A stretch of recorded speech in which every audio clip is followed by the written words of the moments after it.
Welcome back to our YouTube channel. Don't forget to follow, don't forget to subscribe, don't forget to share. This is part 2 of applying for a Tier 4 visa in the UK. Let's go!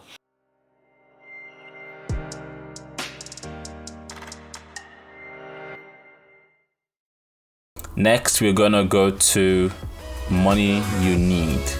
So money you need talks about the required amount you need to show proof of funding. It's quite a bit, but we'll get through it. So as it says here, you must be able to pay for your course and support yourself in the UK, and how much you need it depending on your circumstance and what you're applying for. Okay, now as you can see, it says financial requirements. Now, money to support yourself. You will need to show enough money to support yourself, and it needs to be in your account for 29 days. Do not be worried or bothered if you've applied and you're worried, oh, can I take the money out? I've done that a lot of times. As long as it's there for 29 days from the day you kept it in to the day you applied, give like 3-4 more days after application. And if you want to take the money out, you can take the money out. They don't really check, they don't really care, but they need proof. They need proof that the money has been there for 29 days. This is very crucial to your education and to your visa, because this is the biggest reason a lot of people don't get in. They can't prove that they have enough financial requirements or evidence to show that they can stay in the UK. So this bit is very important, and I would really recommend you stay for this and listen to what I have to say, because I've applied for my visa 3 times. This is the 3rd time I've applied to stay in the UK, and I've not been rejected once. So you can tell I have experience. There's a little bit of juice. So yeah, So it says if you're living outside of London, you'll need £1,000 ish, as you can see on there. For up to 9 months. So technically you should have £9,300. So £9,300 in your account for 29 days. Now, this is an advice for internationals, both if you're from Pakistan, if you're from Nigeria, you're from Ghana, China, have a little bit more money in there. If you're required to have £9,000, make sure that you have £10,000 on there, so you have no excuse of, or you don't get excuses of conversion rates saying, oh, but the conversion rate is different from what is on here. So you don't want that to affect your application. But if you're inside London, which to be honest, damn, everyone who's going to different London universities, University of Westminster, which we are gonna go to, you guys can see how it looks like moving on our YouTube channel, because we're gonna go around to different universities. Well, the fees are a bit more expensive. It's £1,334, which is around £300 more than outside London. So that's a factor to consider when you're choosing universities too. If you can't afford it, you might as well not. Like, it makes no big of a difference. Just because living in London is quite more expensive than living outside London. So you also need to provide that amount. So just times 1,334 times 9, and that should be the amount you should have.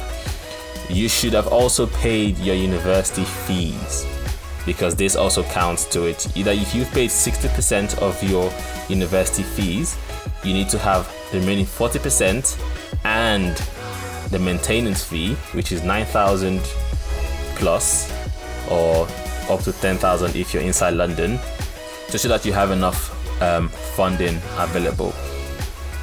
Now, if you've applied to stay in halls of residence, which is the university's provided accommodation, it cancels, or the amount you've paid for accommodation could be deducted from your financial requirement, which is your maintenance loan. So if you spent 4,000 from maintenance loan on housing, and this is only for university accommodation, not for private accommodations, you can show them the remaining 5,000 as maintenance fee. That would also mean you have enough because it will be written on your CAS letter what you've paid for fees, what you've paid for accommodation, and what is left to pay. So look at those 3 things and make sure they match. This is very important, guys. Very, very important. When I mean important, I mean, I'm gonna keep saying this because this is the biggest reason people don't get into the UK. It's not for any other reason. They don't have enough financial proof to show that they can stay in the UK and take care of themselves. Okay, I think I left this bit out. So if you're from countries that are on this list, you don't need to show proof of finance. So not proof of finance, but proof of maintenance. Now we have different lists or different countries here, so you can go to the link. It's be down in the description, and you can check if your country is listed among the countries on here. Now next we're going to go into knowledge of English. Guys, my throat is going, but you know what, this is important. We need to make sure that we go through this and we make sure that you're in the UK studying, because we want that degree, you know. So as I said earlier in the video, in order for you to apply to the UK, you need to have a proof of understanding English, so knowledge of English. Now it's either taking your TEF exam or your SELT exams. There are different providers who can offer this exam. When I applied, I didn't have to take this exam.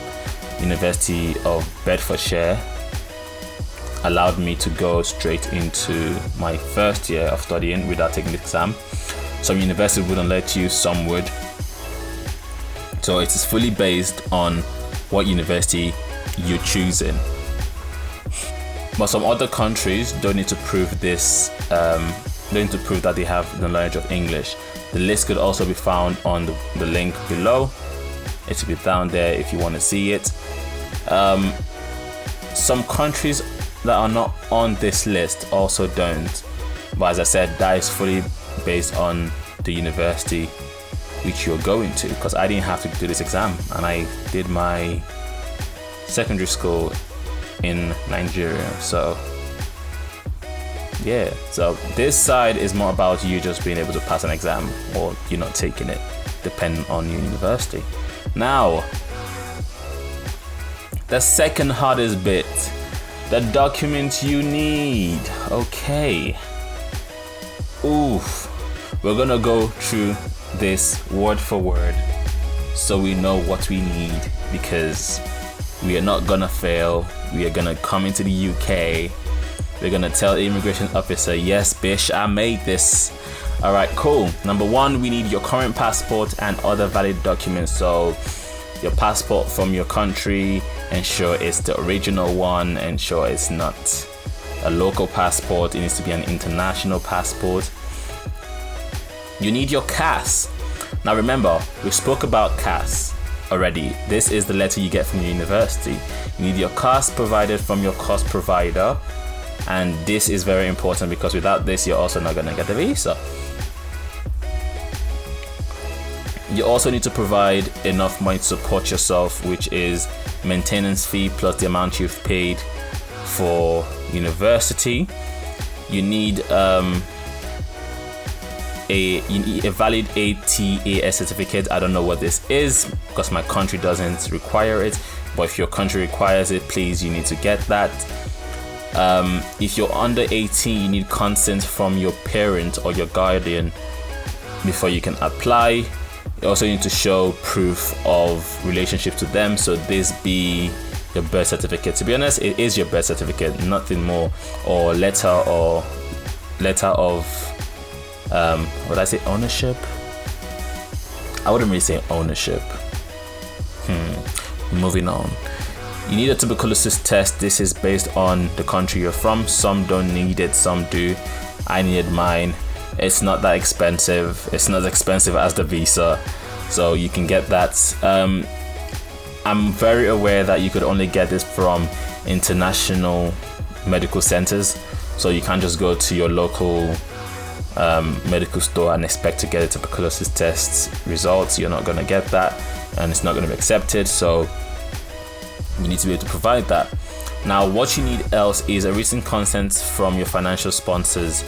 So if you are not the one paying for your fees, you need a letter that says, I, blah, blah, blah, who is related to blah, blah, blah, allows this person to use my account to pay the fees, or my account as maintenance fee.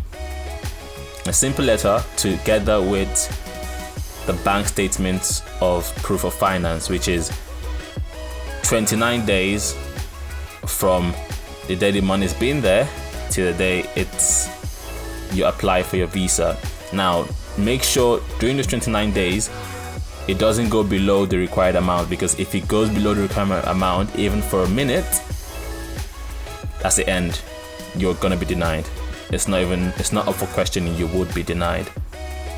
So ensure that your financial requirement is on top of the game. A class, killing it.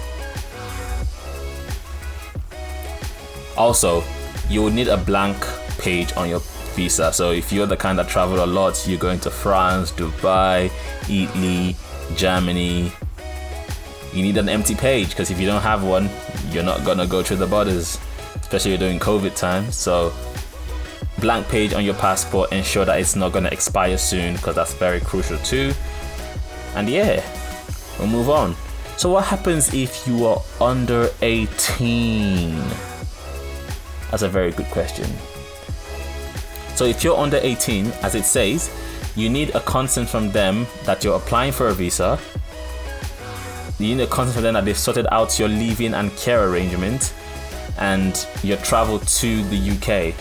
So as I said, you need a birth certificate to kind of prove that you guys are related and the name shows in your parents and yours, so it needs to match it. So you need to find yours and probably your parents' bank statement. And finally, applying.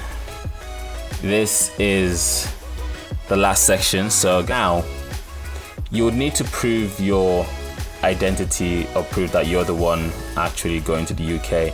Now this could be done by either giving your fingerprints and a photograph at the visa application center, which to be honest is the most things a lot of people do to kind of prove it's their identity. And the other one is the UK Immigration ID Check app. Now this is a new app. It wasn't something that was there before. This was created because of COVID. A lot of people could not really go out to identify themselves. I had to use this in my previous application. It's easy, it's quick. To be honest, I prefer it than going to a store waiting 4 hours. You know how that feeling is. Now you'll be told what to do when you apply, so you don't need to worry about it.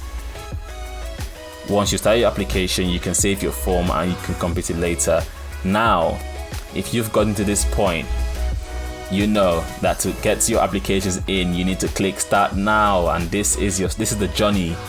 And with everything I've said in this video, you'll be able to start your own application by yourself without the need of an agency, saving you some few extra cash. And if you follow these steps step by step, I promise you would get in, because this is what the UK Immigration Office needs. And if you can provide everything without any previous issues in the past, your visa is a certain. Oh, a lot of people ask, how long does it take? 3 weeks, sometimes less than 3 weeks. So yeah, it doesn't take that long, but I can't really assure you it's gonna be as short as they say it is during COVID. So yes guys, we've gotten to the end of this video. As I said, other content on extending your student visa or switching your student visa to a different kind of visa would come on a later date, so please stay tuned. Don't forget to subscribe, don't forget to turn on post notification. If you enjoy this content, please comment down below so I know that this has been useful to you and you want to see more of this moving forward, so I can do this together with our actual university tool. Thanks for sticking by to UUT, and we'll be out. Peace.